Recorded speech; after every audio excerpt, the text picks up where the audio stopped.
Hello, Commanders. Automatic Gamer here, and today we will be breaking down the 2026/2027 NFC South division predictions for the upcoming NFL season. Now, the NFC South last year, obviously, Tampa Bay Buccaneers obviously didn't win the division, and of course, they didn't end up firing Todd Bowles. And while the Carolina Panthers did obviously win the division, even if with a losing record, they did lose a few pieces heading into this offseason, but I'll get into that soon. The New Orleans Saints won a few games, and they could potentially be emerging into a contender for the division, even though it definitely will take time for all the pieces to align for the Saints. And the Falcons, well, the Atlanta Falcons are the Falcons. And yeah, let's start this division off with the NFC South champions. You got the Carolina Panthers. Now, the Panthers, it's an interesting spot. I mean, because obviously they won the division last year, even if it was a losing record of 8-9, and obviously they're still trying to figure out some things like is Bryce Young the guy that they can rely on their team? Obviously, since we all know that Rico Donald isn't there anymore for him to be a reliable running back for their team. But yeah, Bryce Young, they're still trying to figure out if he's the guy, and obviously I know Bryce Young, he is good. He's definitely got decent offense line to protect him. He's got good weapons on his team. He's still got good running backs regardless if he didn't have Rico Donald on his team. But I mean, they still could add pieces to their offense and their defense, even though that's exactly what they did in the NFL draft, because they did draft a offensive tackle, a defensive tackle, a wide receiver, so Bryce Young could have another weapon, a cornerback to add to their secondary, a center, a safety, and a linebacker. So, I mean, adding a little bit more to the offense than to the defense, I mean, I do think that's pretty good because Panthers' defense was definitely, I feel like, where the weakest part of their team was. So, adding to the defense, like adding in a safety, adding an edge rusher, I think, adding a corner, I think that's really good. Adding to the secondary, just because I know it's definitely a weak spot on their team for the Carolina Panthers. And yeah, do I think the Panthers do have a shot to get back to where they were, potentially have a better record, and then win the division with a winning record of 9-8, just to be funny? Potentially, yeah. I mean, the biggest competition to the Carolina Panthers for this division is going to be the Tampa Bay Buccaneers, but I'll talk about the Buccaneers in a little bit here. But yeah, the Panthers, obviously, I know they're definitely going to be a team that's going to keep pounding, especially if Bryce Young is indeed the guy and can be the quarterback that can carry them into the future. Next, let's go to the New Orleans Saints. Now the Saints, obviously, last year they won. I don't know. I think they won like 4 or 5 games last year. And I know with Saints fans, obviously, I think there's a little bit of optimism going on in New Orleans for Saints fans. And the reasoning is, I think, because not only the 4 or 5 wins they had last year, but they had a decent quarterback play and a emerging quarterback in Tyler Shook.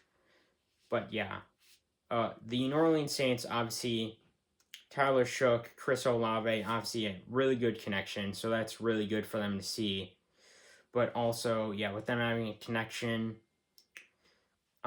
they're still trying to figure out their woes and problems that they have in New Orleans. Like, if they can hopefully add pieces to what Tyler Shook already has and put it all together to be a contender in this division that is not the most competitive in the NFL.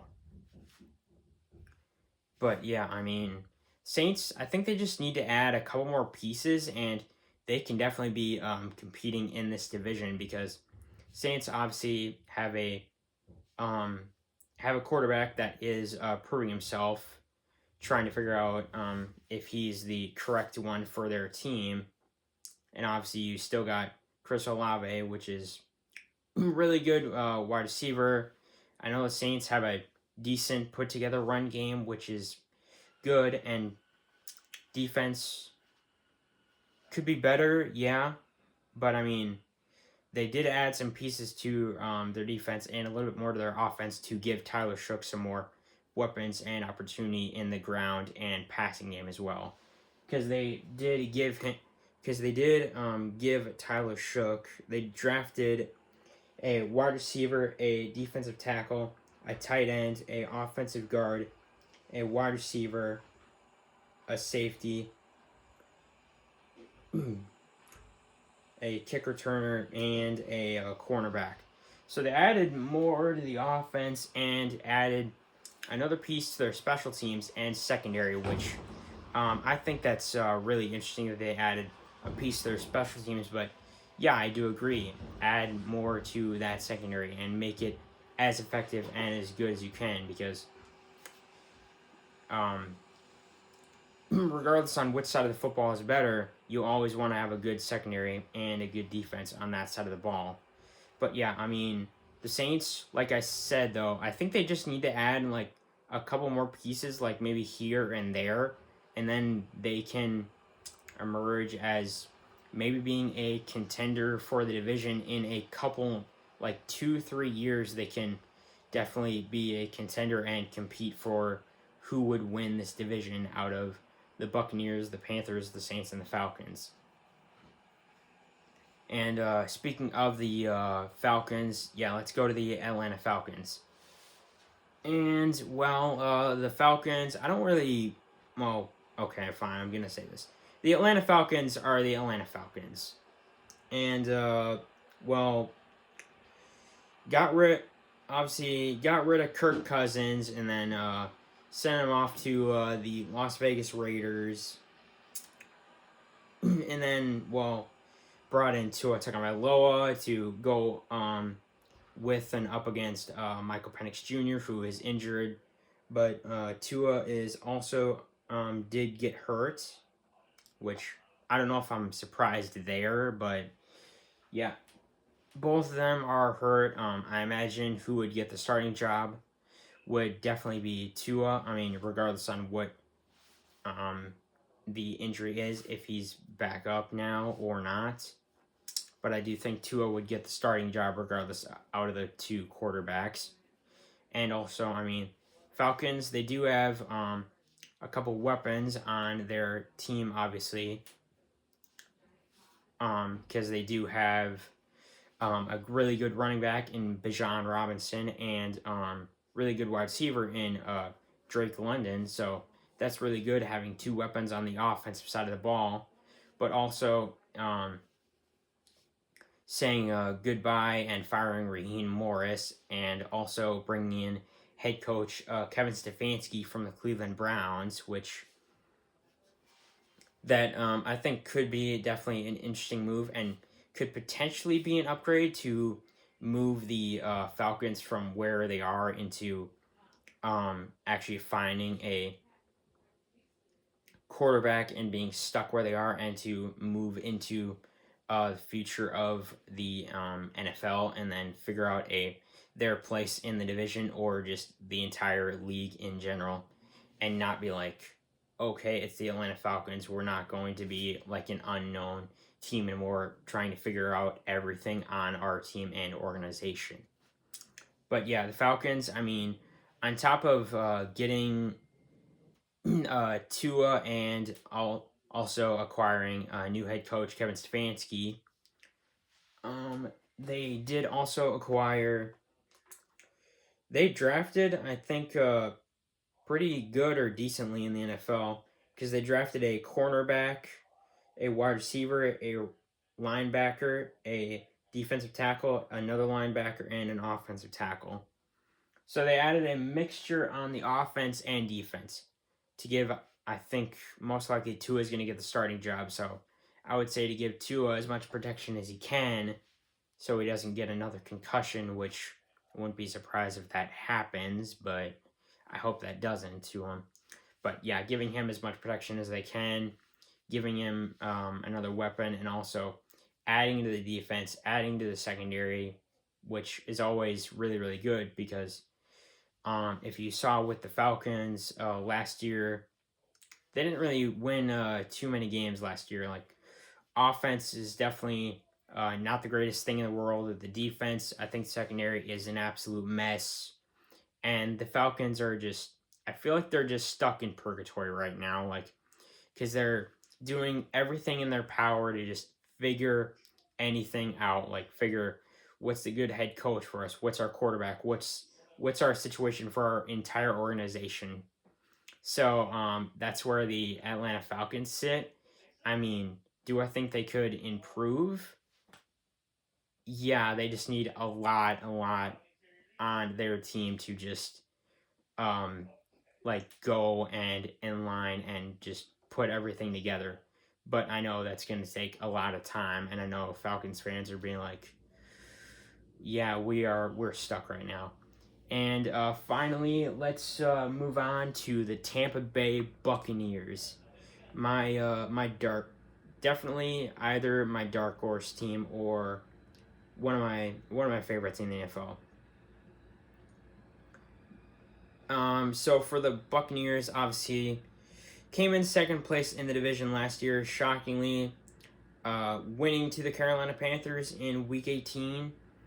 But, of course, missing out on the playoffs because of the tiebreaker, the Saints lose, Falcons won that last week, and then, of course, the Buccaneers did miss out and not get into the postseason, which I'm certain made many Buccaneers fans a little bit frustrated, but also gave them a little hope and optimism that, hey, maybe with this loss not going into the postseason, maybe we'll fire Todd Bowles and move on from his regime and how he has run everything in Tampa Bay for the Buccaneers. Because I know a lot of Buccaneers fans want Todd Bowles fired and aren't really agreeing with how his scheme and everything works out. Because I know last year it started out really, really well, and of course Baker Mayfield was playing at an MVP level of power for an NFL quarterback, because I think the competition was between him and Matthew Stafford for MVP last year. And of course, I know Matthew Stafford did win that. But yeah, Baker Mayfield was that close to like winning MVP last year. And he should. He is definitely one of the best quarterbacks in the NFL. Because obviously with his huge comeback story with like playing for the Cleveland Browns, being on the Panthers, being on all these teams before settling on the Tampa Bay Buccaneers and becoming their franchise quarterback. His comeback story is one of the most interesting and amazing stories in the NFL. But yeah, I mean, obviously, the season last year didn't really go too well. Season upcoming this year definitely should go, I think, definitely better because of how the draft went, but how the off season went. Even if they did lose out on some crucial pieces, most notably Mike Evans, because he's not there anymore because he just went to the San Francisco 49ers. But at least the Buccaneers still have Levante David, Emeka Ibuka, and also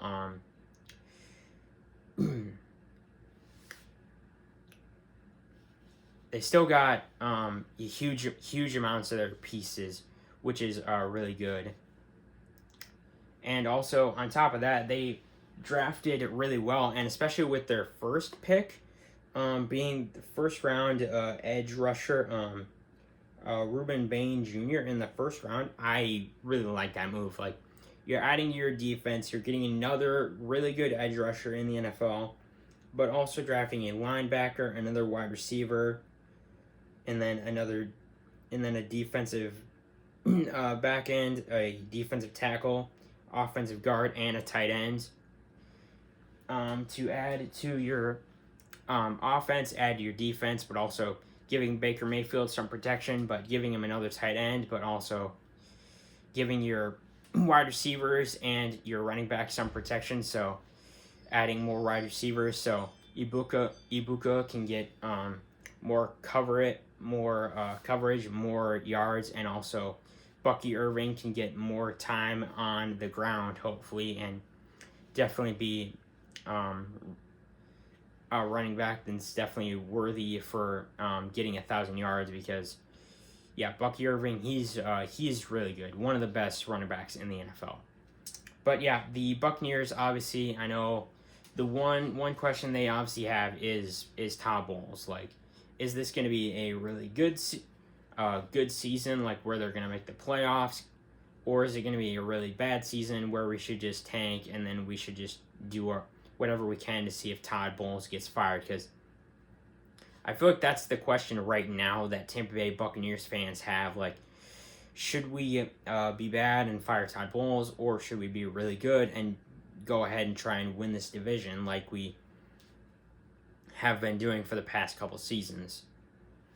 But yeah, I mean, and the other question the Buccaneers have is, when is Baker Mayfield's contract going to be renewed? Because I think that's still up for debate, because it hasn't been confirmed yet by the Buccaneers front office, like if they're gonna do that for Baker Mayfield, because other than that, he's gonna be a free agent for this next upcoming season. But yeah, with all this that I've gone through in for this division, I would have to say, this is how I would put it, judging by this division. I would have to say the Tampa Bay Buccaneers in first place, followed closely by the Panthers in second place, kind of a two-way race between the two, in my opinion. And then the New Orleans Saints in third place, and then the Atlanta Falcons in fourth place. Let me know if you agree or disagree with any of this in the comments. Subscribe and join my Discord. Link will be in the description. I'm excited for the upcoming NFL season. It's only a couple weeks away, and I will see you on the football field, Commanders.